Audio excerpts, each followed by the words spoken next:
My name's Robert Arnold, and I'm a student with Western Governors University. This is my presentation on the effects of divorce on children for YJT Task 2, Elements of Effective Communication.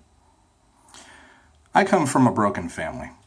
My parents split up when I was just 18 years old, and I can still remember the fights from when I was 8 years old. I remember feeling angry, confused, anxious. Honestly, I don't know what I felt. I didn't know what was going on at the time, but I certainly didn't want it to continue. Do any of you come from a similar background or situation? Do you know what I'm talking about and how I felt? Did you know that although divorce rates in the United States are the lowest they've been in nearly 15 years, that over 800,000 marriages ended in 2014 alone, according to the CDC's National Vital Statistics System? Can you imagine if just half of those marriages had at least one child in the family? We're talking over 400,000 children that now feel just how I felt, maybe even worse.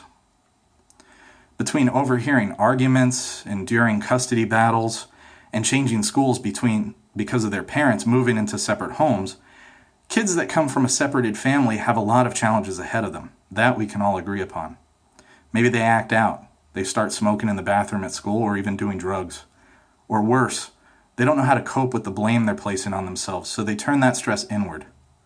Either way, I think it's safe to say that divorce doesn't affect the parents.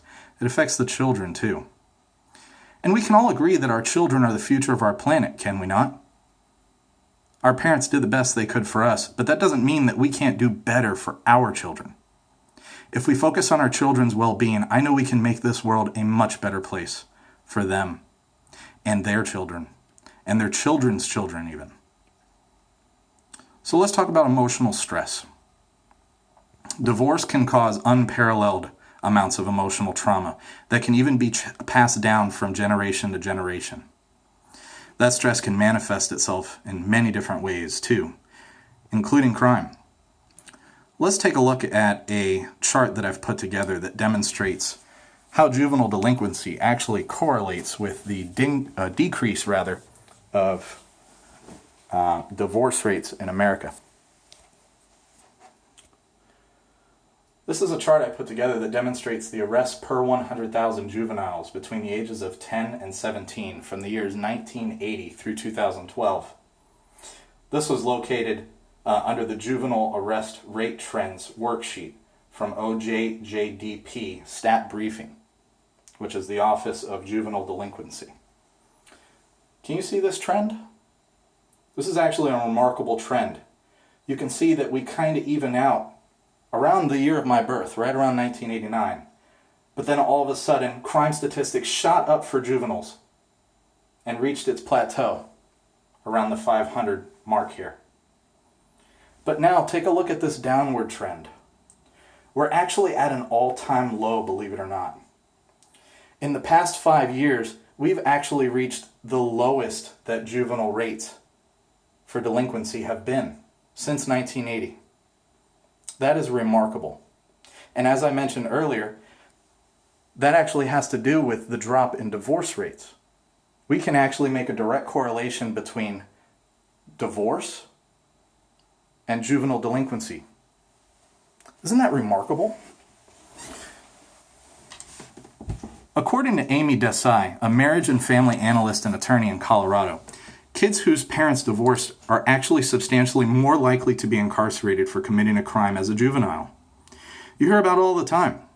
Kids with guns in movie theaters, teens stealing cars for a joyride.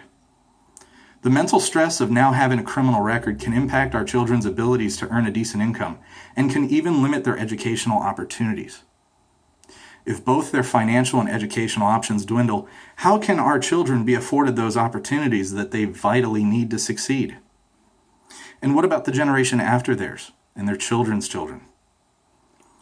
As noted on familyfacts.org, family structure is directly related to educational achievement, and students who attend school while part of a more traditional intact or nuclear family were more likely to graduate from high school, attend college, and complete college compared to those peers raised in blended or single parent families rather. It's our job as parents to provide a nurturing and protective environment for our children to grow in. We should strive to afford them every opportunity possible to succeed and attain not just a quality education, but a respectable income as well. Their future, whether prosperous or not, may hinge solely upon the fluctuating divorce rates of the United States. And if the divorce rates continue to decline each year, we may just be one step closer to a more prosperous world overall for both our children and future generations to come. My name is Robert Arnold. Thank you for listening.